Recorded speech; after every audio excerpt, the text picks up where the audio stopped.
Okay, this is my 10th deck. This one, I don't play that much, but sometimes I do. It is a green-white 75 card deck focused on creatures that persist and creatures that are hard to kill, and a lot of protection. Oh no, I don't think it's green-white. Sorry guys, it's just white. Yeah, it's an all-white 75 card deck. It focuses on protecting yourself and protecting your creatures. So what does that mean? Let's go through it. This is what I mean by creatures that are hard to kill and hard to remove. This card, 2 mana artifact, when it dies, when it's put into graveyard from play, so when it dies, I remove from the game with 3 time counters and it gains suspend. So it means that it's suspended for 3 turns and then it comes back as a 4/4. Comes into play with 3+1/+1 counters if you didn't play it from your hand. So that means when this thing dies, it comes back as a 4/4. And then if it's killed, if it dies again, then it'll suspend itself and come back as a 4/4 3 turns later. So this thing will never really be killed unless you exile it. If you just kill it the usual way through lethal damage, then this thing will never actually die. It'll keep coming back again and again and again as a 4/4. So that's why I have this deck is built around creatures that are hard to remove. This is one of them. Power Conduit. So this one's a 2 mana artifact. I can remove a counter from anything I have to put a charge counter on an artifact or put a +1/+1 counter target creature. You'll see why this one is useful for keeping my creatures later. Wait, why do I have this in here? Godless Shrine. Do I have black cards in here? No. Okay. I think this is from another deck. Okay. Don't need that. Okay, Journey to Nowhere. This one, 2 mana. Yeah, 2 mana just to exile a target creature. So this is just a removal card. Yeah, 2 mana, enchantment, exiles target creature. Kajana Outpost. When it comes into play, sacrifice a plains or this thing dies. So this really, yeah, it replaces the plains. The important thing about this land is a 2 mana, tap, put a soldier's creature token to play. Treat this as a 1/1. So remember how I said this deck focuses on keeping creatures on the battlefield? Well, this is a land. Lands are really hard to kill, right? And this land produces 1/1 creatures, and you can produce 1/1 creatures every turn. So that makes it hard for the opponent to deal with. Eventually, you know, I keep having 1/1 creatures from this land. And Safehold Elite. Okay, this is why I have the Power Conduit. Okay. So this one, 2 mana. This is hybrid colors, so I can use white. I don't have any green in this deck. 2/2 persist. So when this dies, it comes back into play with a -1/-1 counter on it. And if it has a -1 counter, then it cannot persist anymore. If it doesn't, then it'll keep persisting. So it's basically when you play persist cards, it's a 2/2. This one's a 2/2. It dies, comes back as a 1/1 as a -1 counter, and then it dies with a -1 counter on it, right? But when you have Power Conduit, you can actually remove the -1 counter and put like a +1/+1 counter on this one or another creature. And when you do that, that means it can persist again, right? And in this way, this creature can basically persist infinitely unless they remove one of these guys. Well, yeah, unless they destroy this artifact or exile this creature. Because like if this thing dies, I'll just remove the -1 counter. It'll persist again next time. And I'll just keep removing the -1 counter. It'll keep persisting. It'll never actually die, you know, as long as this, you know, this combo is out. So that's why I have this card in here, Power Conduit and Persist cards. Make sure that your creatures never die. Really, really hard to get rid of. Oiling Reef is the same. It's the same kind of concept. Put a +1/+1 counter on each green creature that entered the battlefield this turn. Combined with Persist, which puts a -1 counter. If you put a +1/+1 counter on a -1 counter, it cancels out. So this thing really has 0 counters when you use this build. So this is the same thing. As long as you have this card and a persist creature, this will never die. It will come back as a -1 counter, and you can just cancel it out by putting a +1/+1 counter on it. Then I have Avacyn Guardian Angel. It's a 5 mana, 5/4 flying vigilance. 2 mana, prevent all damage that will be dealt to another creature by source of color of your choice, and then prevent all damage that will be dealt to a player this turn. So, yeah, say I have my elf token deck right here. It's full of green creatures, you know, and I produced infinite squirrel tokens using the Earthcraft Squirrel Nest combo. Well, just using 7 mana, I can just say, oh, every green thing you have does no damage to me, and that means that this deck is now screwed. There's no way to remove this angel, and I'll just do that every turn. Oh, you attack with your infinite horde of squirrel tokens. Well, it doesn't matter. I'll just say green sources can't do damage to me this turn, and I'll just do that every turn. So then, yeah, it's impossible for the opponent to kill me. Heartmender, really interesting card. 4 mana, 2/2. At the beginning of your upkeep, remove a -1/-1 counter from each creature you control. So this basically is the same thing as the Oran Reef or the Power Conduit. It basically does the same thing, except it itself is a persist creature, which means that when this comes back as a persist creature, it'll automatically remove a -1/-1 from itself in addition to other persist creatures. So this means that by itself, this one is really hard to kill because, yeah, actually, when this thing dies, comes back, it removes it from itself. So yeah, the opponent basically has to do damage to this twice in a single turn to remove it. So they have to deal damage to it with a creature, or they have to burn it twice or something. And because otherwise, it'll just keep regenerating itself and coming back. And it helps my other persist creatures too. So yeah, by itself, this one will keep coming back every turn, unless the opponent does damage to it twice in one turn. Oblivion Ring is kind of like Journey to Nowhere, except it removes anything, not any non-land permanent, not just a creature. That one's just a creature. This one's 1 mana more, but it removes anything from the battlefield, any non-land from the battlefield. Elspeth Night Errant is very cool. I think maybe I have this one. Is I can keep making tokens with this guy, with her. I can keep making tokens with her. I can buff up a creature if I need to finish off an opponent, or even if I get to this one, everything I have is indestructible, which means which means they can't be killed by lethal damage, which is really good for this deck. This deck focuses on being hard to kill, right? Creatures that are hard to kill, hard to remove. This one, at the beginning of each opponent, so this is more of a multiplayer card, but beginning of each opponent's end step, if I didn't lose life, then I get a quest counter. I think this is used in multiplayer a lot. It's a really cheap card in multiplayer. Okay, so if I didn't lose life, then I get a quest counter in it, and then 2 mana, put a 4/4 white angel creature token flying. If it has 4 or more quest counters, which means that if I didn't lose life for 4 turns, then I can now pay 2 mana to make 4/4s. And remember, this thing is just, it's an activated ability that doesn't tap, which means as long as I have mana, I can make 4/4 white angel creature tokens. So say I have 8 mana, then that means I can make 4/4 white angel creature tokens a turn.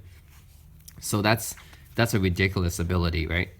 So this enchantment's really powerful. Yeah, you can basically just spend all your mana every turn making 4/4 white angel creature tokens with flying, and that's going to overwhelm the opponent eventually. And that's good for this deck because it's really hard for the opponent to deal damage to me in this deck because I have so many creatures that come back to life. Okay, Kitchen Finks is another persist creature. I have this in like 4 or 5 decks. It's a really good card.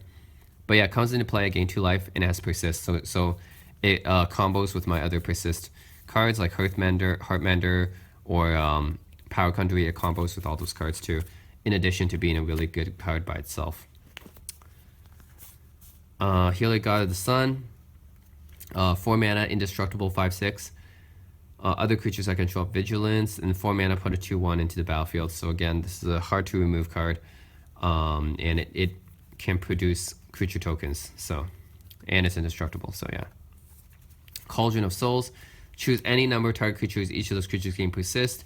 That's really cool. It can, if a creature doesn't have persist, it can gain persist. So like, say I have like Avacyn, for example, right? This doesn't have persist.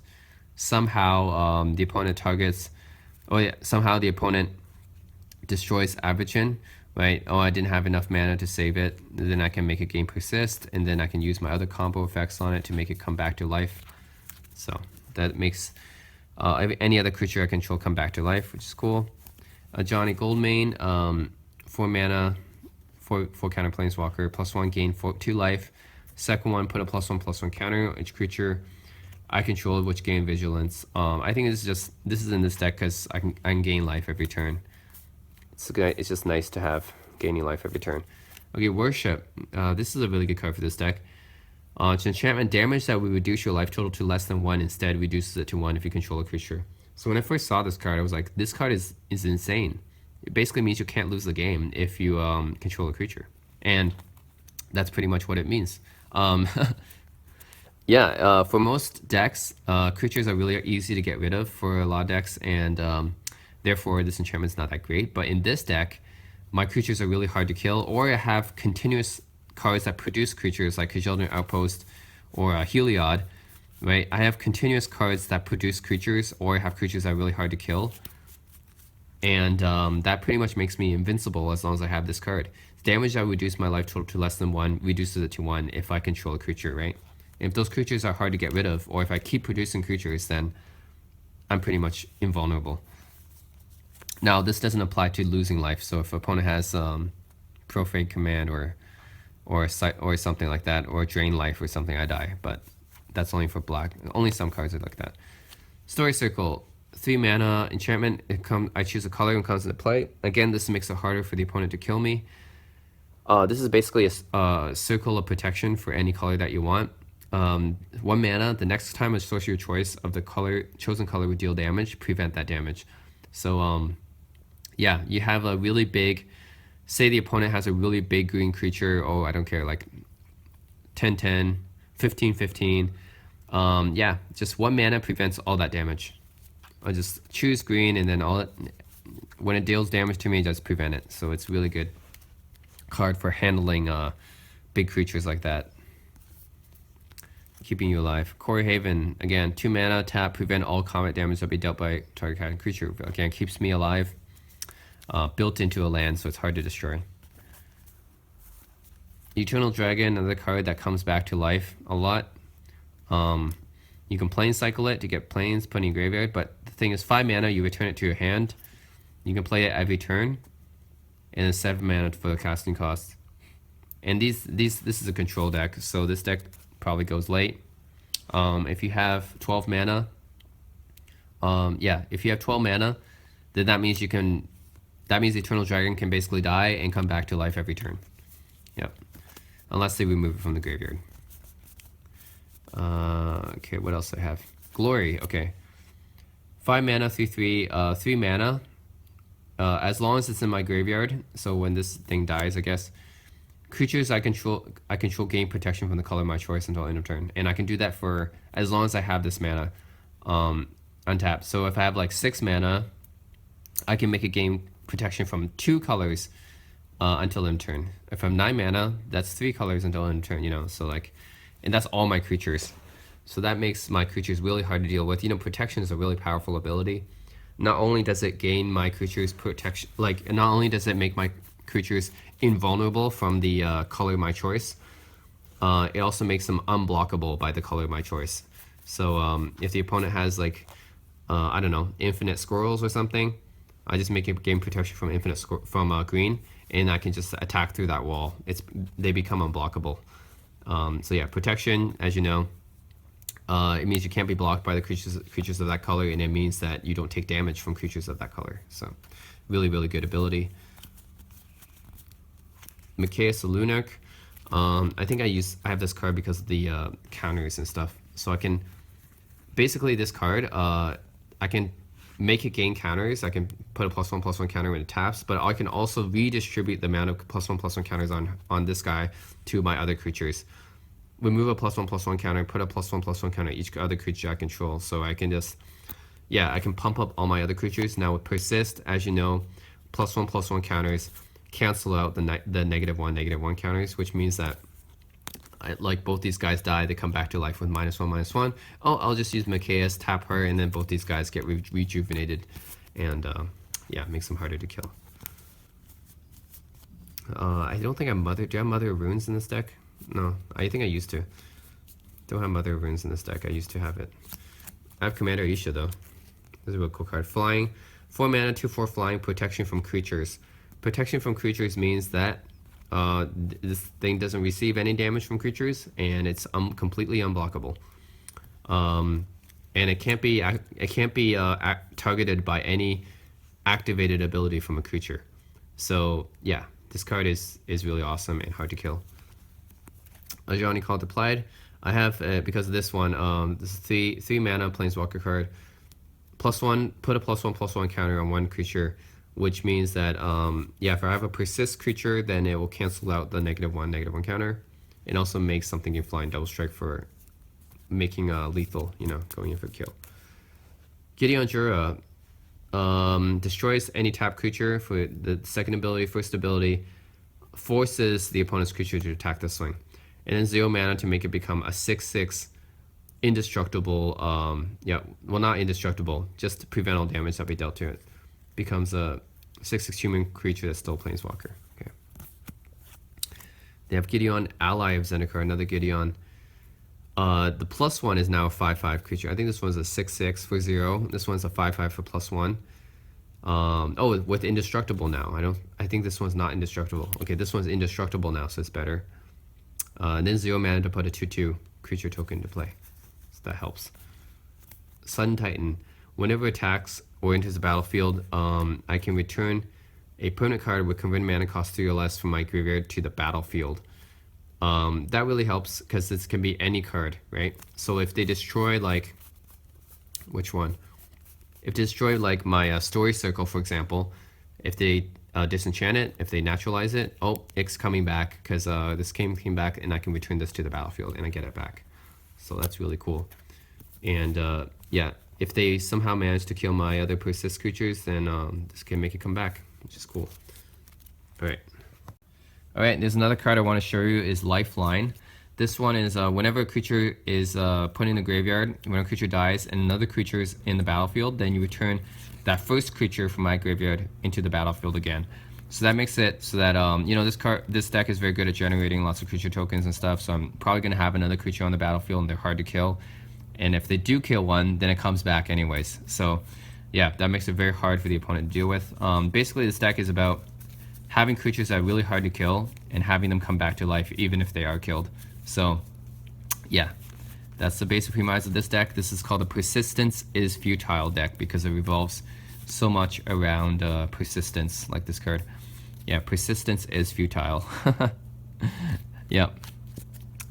And that's it. That's my 10th deck here.